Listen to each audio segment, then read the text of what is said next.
Hello, my name is Daniela Gaidano and I'm a violin maker in Meltina, South Tyrol, Italy.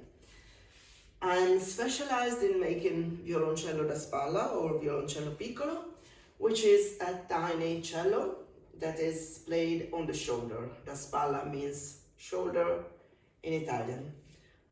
I'd like to introduce you today to my latest violoncello da spalla, which has some special features like the tailpiece and fingerboard are made in spruce sonowood, which is spruce that has been compressed until it comes to the same density of ebony. But it actually plays much better than ebony, so it is a wonderful material because it is sustainable and also plays better. No excuse not to choose it. It is also equipped with original baguettes, which are geared bags, mechanical bags that are specially made for us in USA. And this instrument also has a story. So let me sit down and tell you the story of this instrument.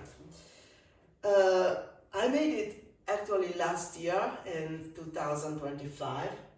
And when I made it, I had a feedback that touched me, which came from a friend who is very tiny, with tiny hands, and she really couldn't play my violoncello da spalla, which I thought they were very comfortable. I'm a viola player, and I thought I could make comfortable spallas.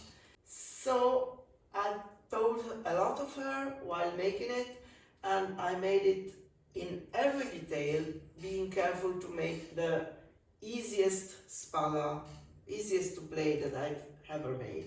Well, this is the first instrument in which I used this special fingerboard that Sonowood made specially for me. At the end of the summer, a customer came to try our instrument, and when he tried this one, he instantly told me, "Oh, this is so easy to play. This is not fighting me back."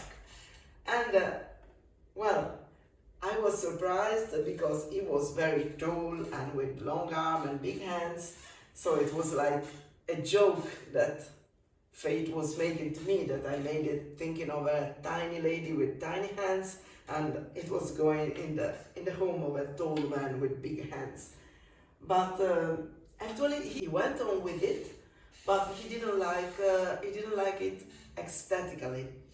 So we made the deal that I would make one following his aesthetical request, and then he would have first choice when I made that. So the next one had black fingerboard, black tailpiece, and no baguettes. And when I finished, he went here and chose to go home with that one and gave me back this one. So I decided to revarnish it to make the antiquing a bit more blended and more natural. Maybe it was a bit too hard before. And actually I really like it. I mean, I like it aesthetically also. And I like the baguettes because they are so comfortable to tune. And so this instrument, it's a good deal because it has already a mature sound. It has been played for 1 year by a professional player, and I think it's beautiful. Let me show it to you. I really love those marks here close to the fingerboard.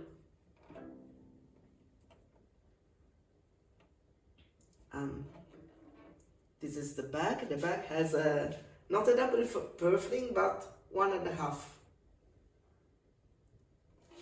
And also the rib here, I think it's very special because the rib is where it gets the wear on the historical instruments that have been playing this way. You can see the wear here. And it has my signature carved floral motifs here and in the purfling. These flowers come actually from a church which is just over there. It's a tiny church, and in it there is a wooden altar from 1609 which was dedicated to the Hafner family. One of them moved to Salzburg and they became a relative with the Augsburg family. They received their coat of arms from the Augsburg family, and in this coat of arms there are these flowers. These Hafner were those later, then they became the friends of Leopold Mozart.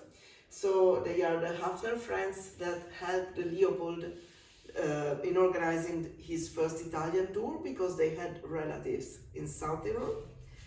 And so these flowers are my little connection with Mozart. They are the same family to whom he dedicated the Hafner Symphony and the beautiful Hafner Serenade. These flowers are also in the shield of Meltina, which is our village here. So using them in my instruments, it's also a way to express my gratitude for this place where I really feel at home. So if you want to try this beautiful Violoncello da Spalla, which will also be featured in the book of the Darling Cuvée exhibition of Cremona this year, you can come and visit us or come in Cremona at the Darling Cuvée exhibition if it still will be available, and try it, and maybe you can be the special owner of this very special instrument.